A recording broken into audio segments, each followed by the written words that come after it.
Okay, this is my procedural video on behavior change procedures.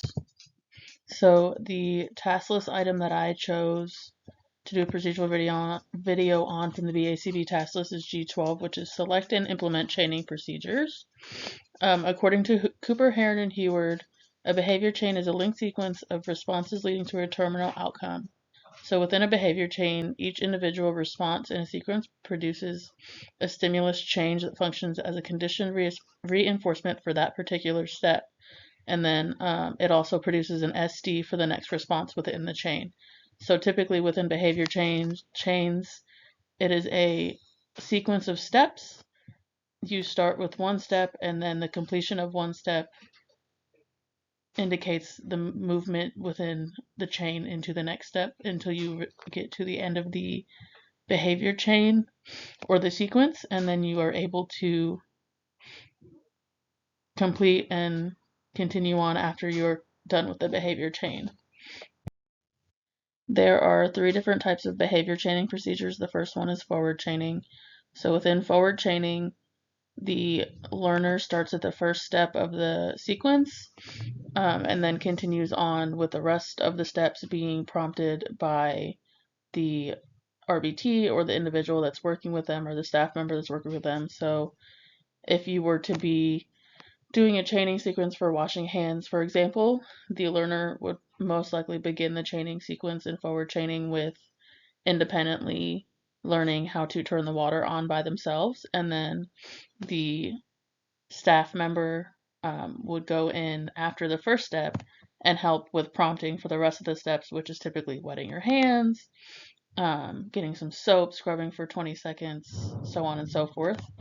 Looking at the second type of chaining is backward chaining. So within that same example of hand washing, instead of the learner starting at turning on the water, the learner would be starting at the end of the chain, which would typically be throwing away the paper towel. So again, for the first step, all of the first steps within the chain, the staff member would prompt through all of those steps, and then once you got to the last step with the learner would independently attempt to engage in throwing away of the paper towel. The third chaining procedure is total task chaining. So within total task, the learner is implementing all of these steps in the sequence themselves with whatever amount of prompting is deemed necessary within their behavior support plan. So it would be most to least or least to most prompting, unless they have like a specific prompt labeled out for that specific task.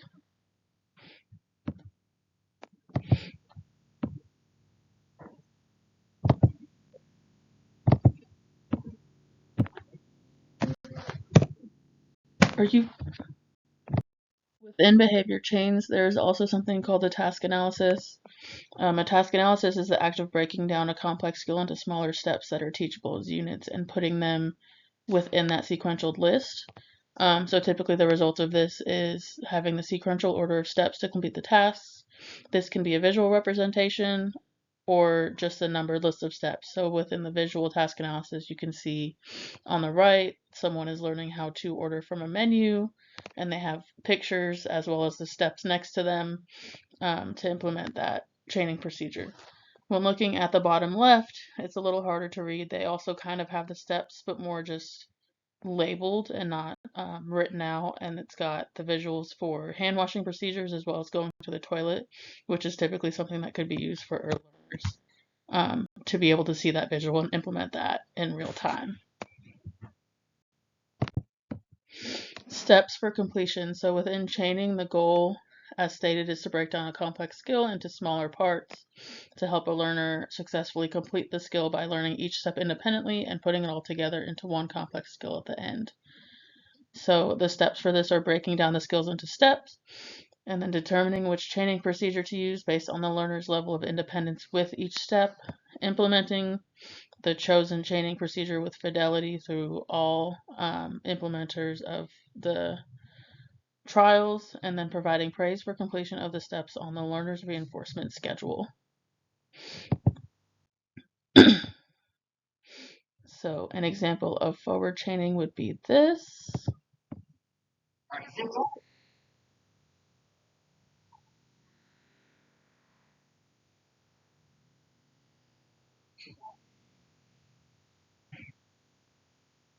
So within that example of forward chaining, you could see that the individual was independently implementing the first step, which was putting the zipper together, and then the staff member was giving prompting or helps with the rest of the chain, which was zipping it all the way up.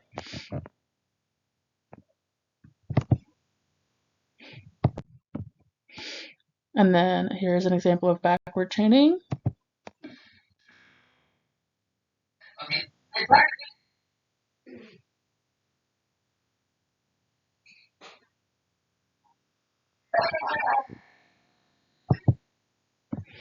So again, within this example, you can see the steps of zipping a jacket.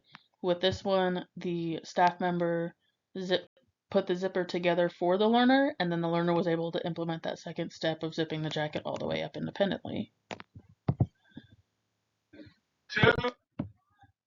And then here's our example of total task chaining. It's time to use your napkin.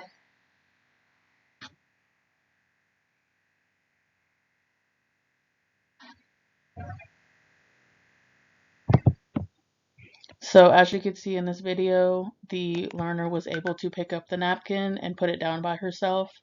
And the step that she needed the assistance with was just wiping her face. So the staff member in the video let her independently complete the task that she knew how to do within the total task chain, and then she just gave her that prompting for the middle of wiping her face. So some clinical examples of when to use chaining procedures could be as follows. So when you're teaching Johnny how to wash his hands and he knows how to throw away the paper towel, this would be a backward chain as stated before, because he can throw the paper towel away, and then the individual would help, or the staff member would help with all of the steps beforehand, and then Johnny would be able to throw the paper towel away independently at the end. Another example is little Sue is learning to use the potty and only knows how to pull down her pants, which is a forward chain. So you would definitely make sure that you continue to let her have that independence of pulling her pants down, and then the staff member would help implement the rest of the steps with prompting, which would typically just be sitting, wiping, standing up, flushing, and so on.